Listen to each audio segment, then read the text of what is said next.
welcome to Should I Buy This Game, featuring Wondrous Creatures. My name is Christine, and in this video I'll give you an overview of how the game is played, and then share a few things I may like or dislike about the game to help you decide if you want to add Wondrous Creatures to your collection.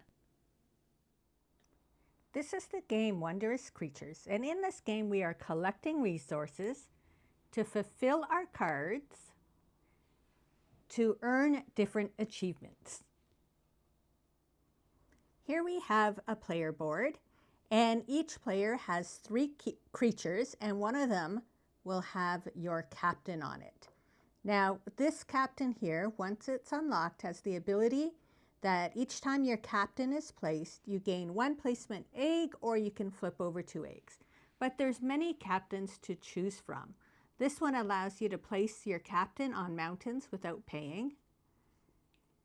This one allows you to play 1 card each time your captain is placed. And this one allows you to do a recharge card ability. And so there's quite a few captains, and they all give you something different. But to unlock it, you need to fulfill one of those achievements. This is a net. A net allows you to gain an extra resource. And this is how we keep track of our resources. There's fruit, coral, flowers, and mushrooms, and we all start with 1 at the beginning, and then when the more players you start with may get a bonus if you're 2nd or 3rd place. Up here is where we're going to place our eggs, and each time an egg is placed, we either get a point or we get the ability to get a card from up here with our cards. And then when we do succeed with our achievements, we use these little tokens here to put on the achievement, and you can choose which token you want to put out, and you will receive the bonus that goes along with it. On your turn, you have 4 actions, and the first one is place a crew member. And this here is our little crew members.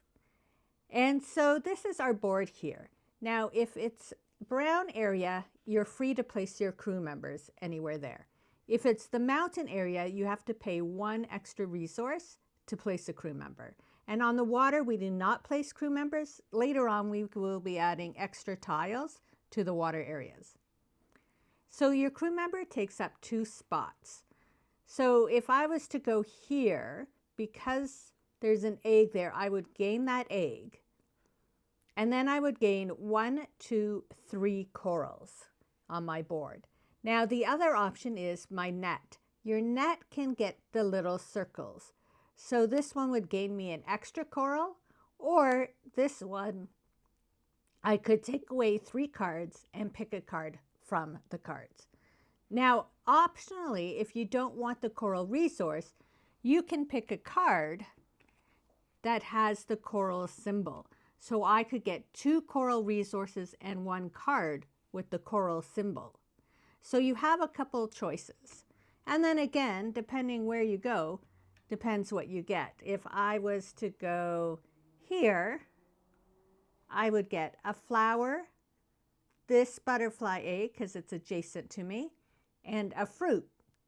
This gives me the option of flipping an egg, and this gives me again that option of getting a card. Over here, I would get 2 flowers, the egg, and the option of getting an additional flower.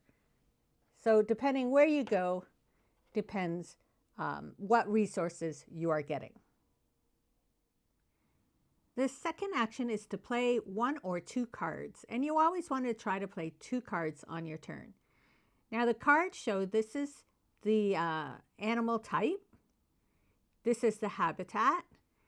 These are the resources you need. So when you're collecting resources, you're looking at your cards to see what it is you need to play the cards. This shows it's an instant card. And so this one allows you to draw 1 card, then gain 1 egg of its species right when you play the card.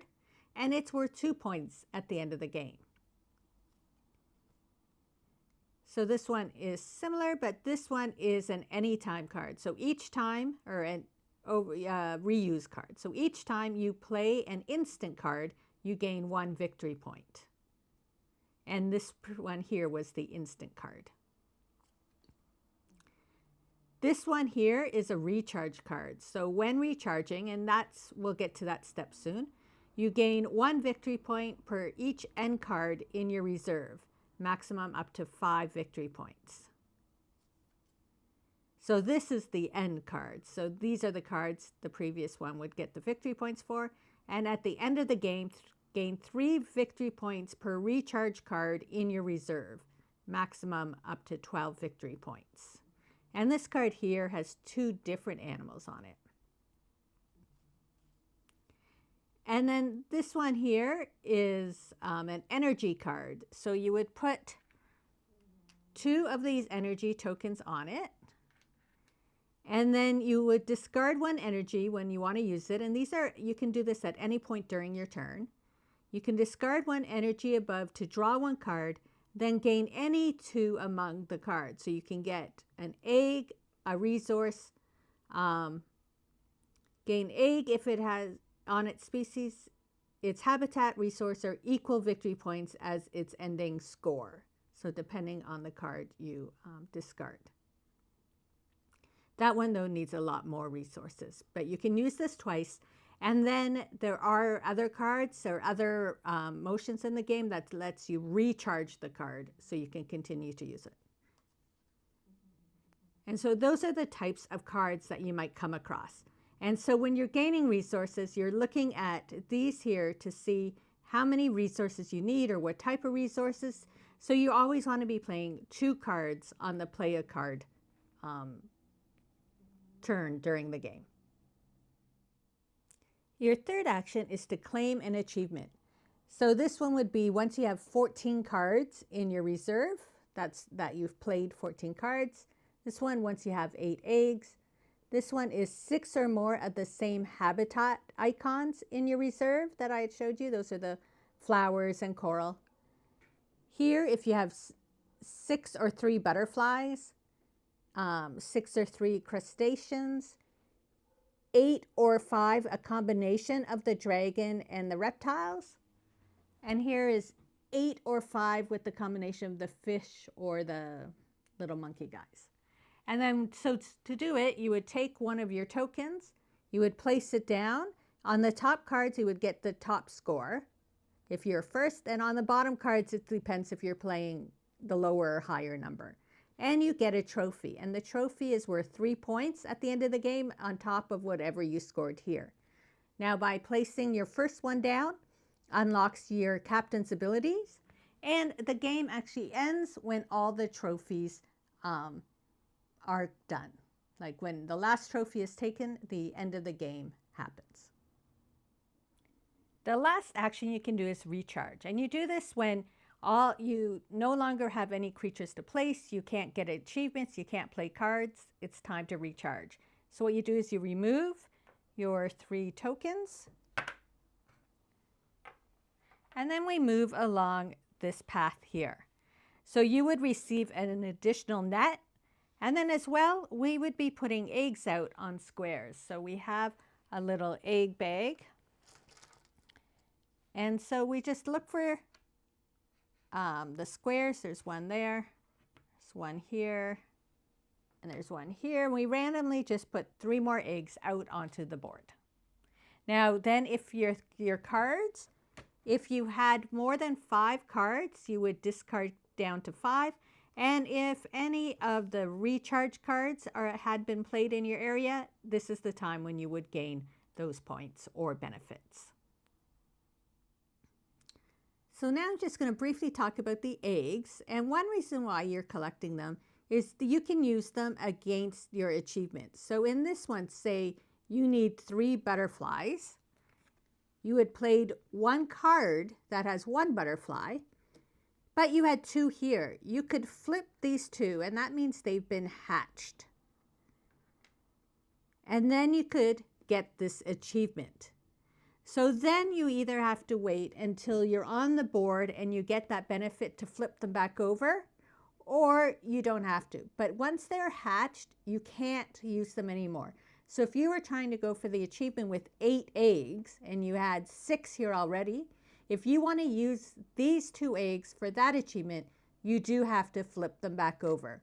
Because once they're hatched, they're no longer able to be used for any achievements.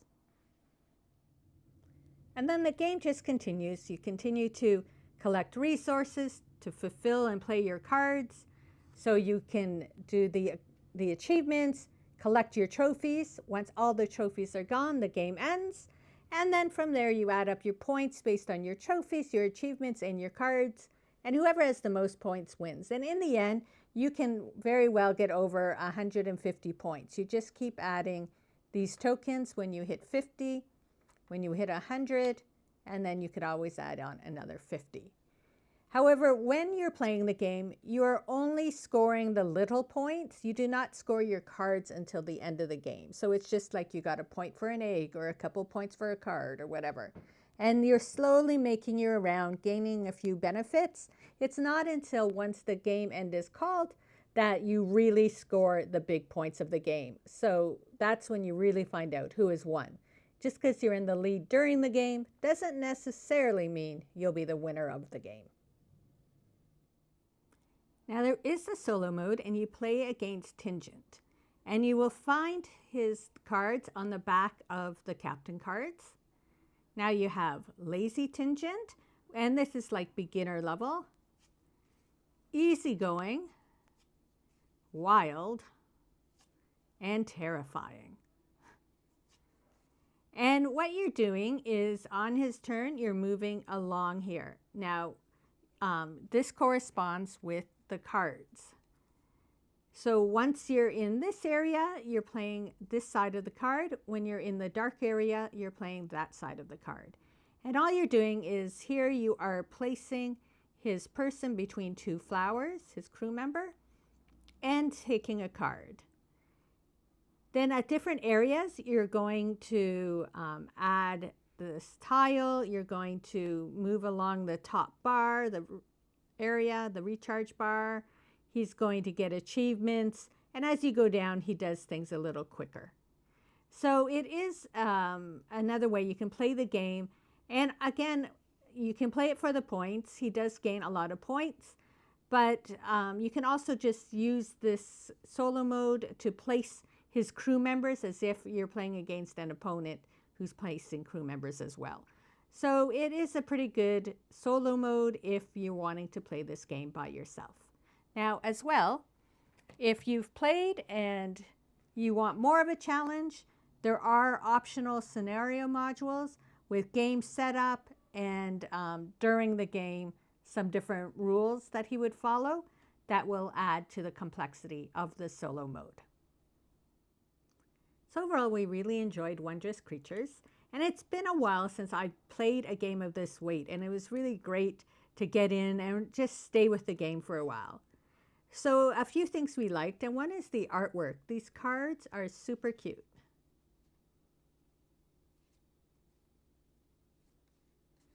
And all the cards are different, and they're all really cute looking.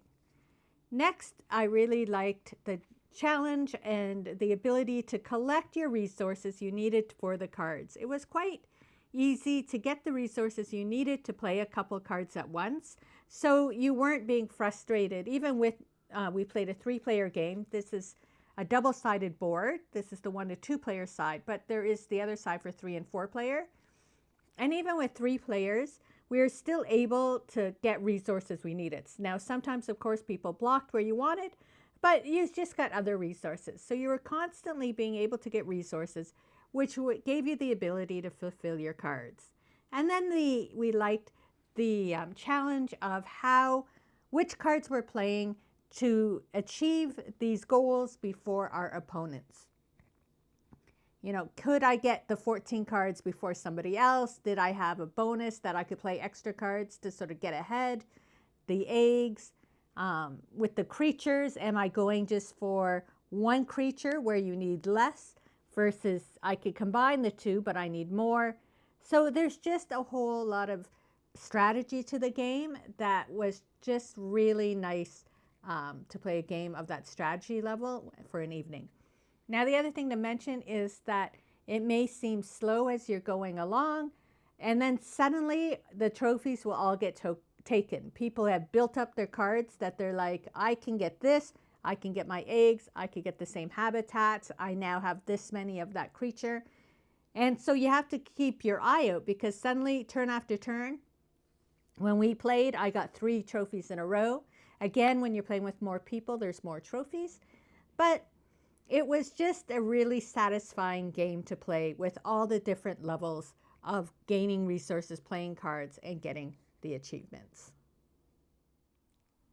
Now, a couple challenges to the game, and the first is with these tokens. These are really great tokens, but it's really hard to get them onto the board. It's here at level 5 you can add one, and then not again until 25. Now, when you're playing with 3 people, you get that extra person helping you, but with 2 people, you don't get a lot of these tokens onto the board, which do give you better benefits. So I wish there was more ways to get these tokens onto the board. And then the other thing would just be, we played a 3-person game, and because it was people's first game, it took a while. They were thinking about what they were doing. So a 3-person game did take us 2.5 hours. But going forward, and now that they understand the game, maybe it will be a quicker game. So you just have to be aware your first game may take a bit longer. But as I said, we really enjoyed Wondrous Creatures, and it's a game we're going to pull out over and over again to play. So let me know if you've played Wondrous Creatures and what you think of the game.